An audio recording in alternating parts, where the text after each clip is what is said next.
Salt. I coughed hoarsely and attempted once again to clear my throat with a long chug-chugging sound like a hand-cranked engine. The change of climate had unsettled me. The murderous heat at home, the hours and hours upon endless hours in the stuffy plane, and now the wintry chill. Well, winter by our standards. Here they called it a warm summer's day and wore shorts, and I was all bundled up to my ears, evoking odd looks wherever I went. The cough had started almost immediately.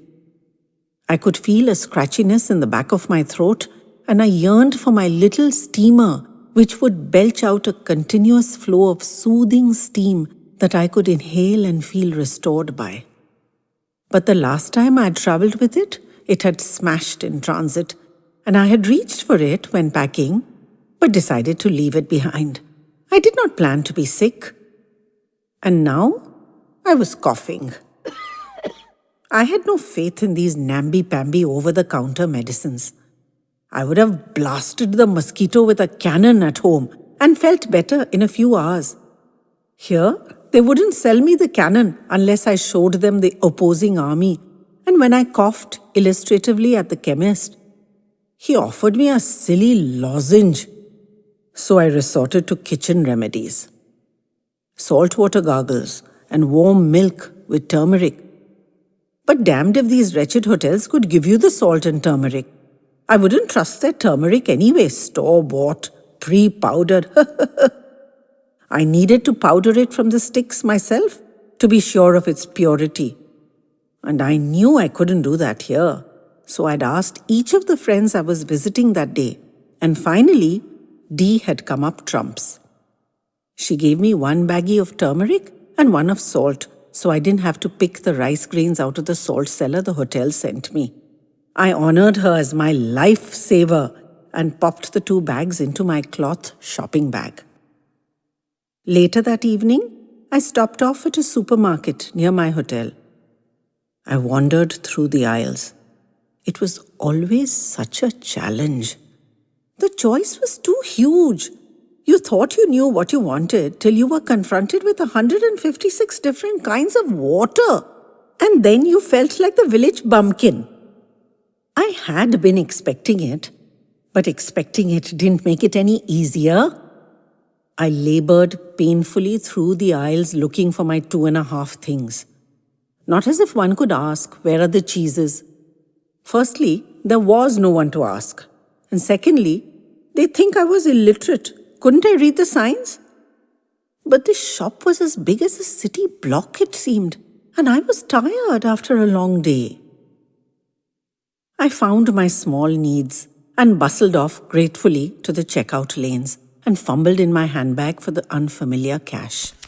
So embarrassing. Everyone uses plastic here, but I still feel safe only with actual money. The cashier studied each note as if I might have printed it myself, and I started sweating a bit in case any of them was fake or outdated. That had happened to me once. Mortifying. The packer, a young boy, reached out for my shopping bag, and I handed it over gratefully.